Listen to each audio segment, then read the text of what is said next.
Nós continuamos com o nosso projeto para fazer um raio-x do Brasil neste período de pandemia. E hoje nós vamos conhecer o Pará, o estado que abriga o Parque Nacional da Amazônia, que tem importantes espécies da vida selvagem.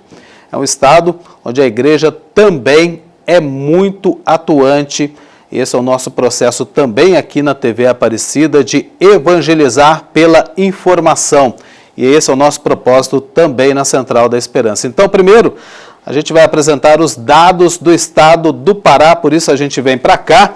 População de 8.602.865 pessoas. Agora, casos da Covid-19, casos confirmados, 96.472, e infelizmente o número de mortos 4.803, esses os dados do Pará.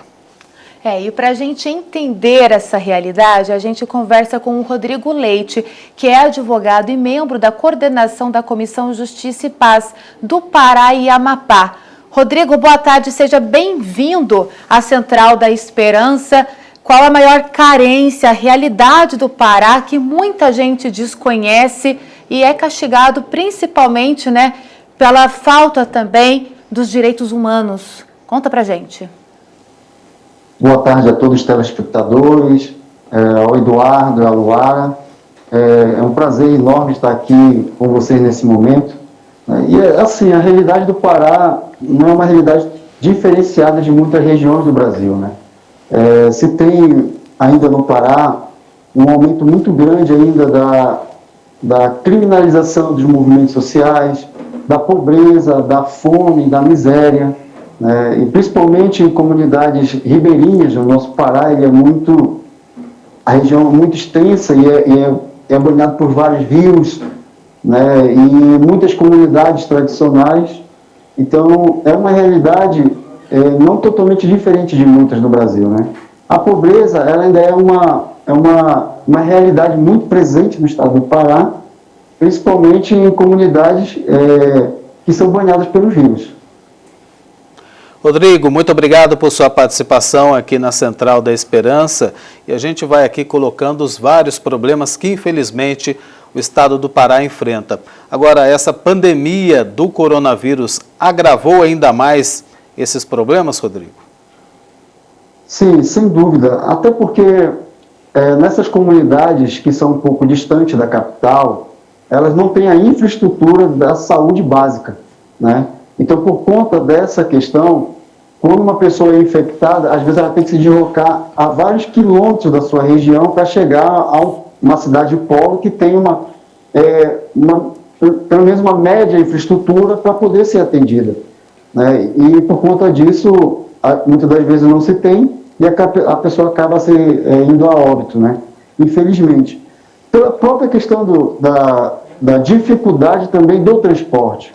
O nosso Pará, como eu falei logo há pouco, é banhado por vários rios. Então, a maioria das locomoções são feitas pelos rios do nosso estado.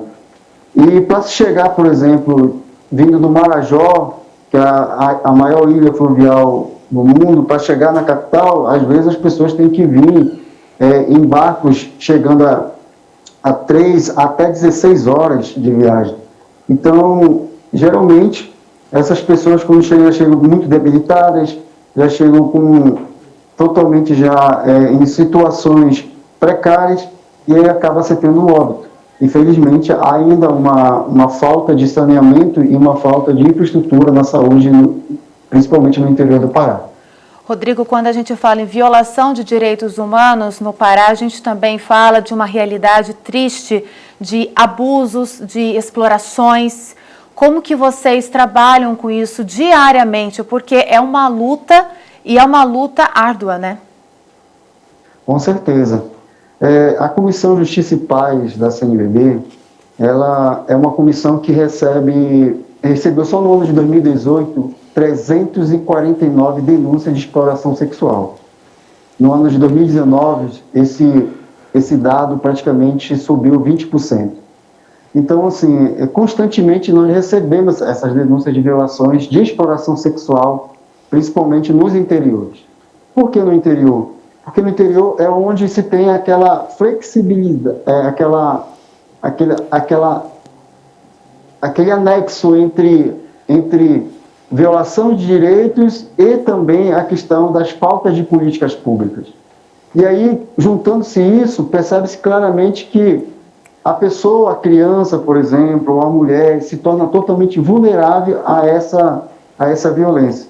E muitas delas, quando passam por uma situação como essa, elas procuram a Comissão de Justiça e Paz como forma de se proteger e de denunciar.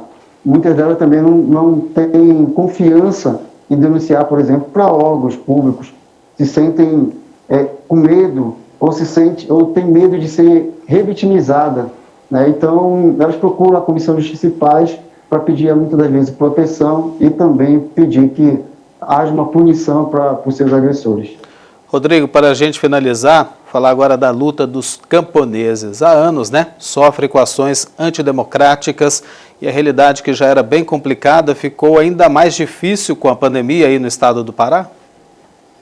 Sim, ficou muito complicado. Domingo passado, o maior exemplo é que funcionários da empresa Vale atacaram um pequeno acampamento de trabalhadores rurais e houve muitas agressões físicas àqueles trabalhadores.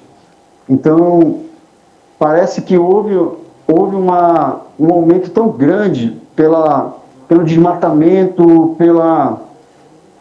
pela ocupação dessas terras, pelo aumento da grilagem nessas terras, que faz com que os trabalhadores rurais, os índios, as comunidades quilombolas se sintam reprimidas por conta disso.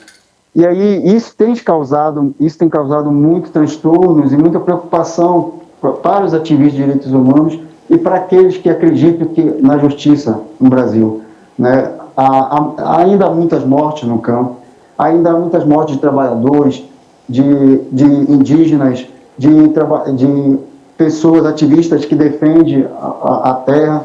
Então isso nos causa muita preocupação, principalmente porque com novos decretos, novas legislações surgindo, medidas surgindo, presidencial, que facilita essa grilagem, os trabalhadores rurais, os camponeses, né, ficam totalmente refém dessa situação. Então isso nos causa muita preocupação e também causa certo medo aos ativistas, né?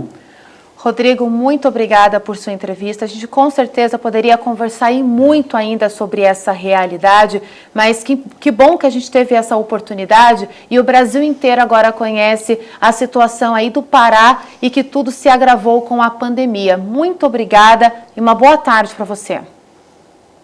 Boa tarde, Eduardo. Boa tarde, Luara. Muito obrigado e tenha uma ótima tarde a todos.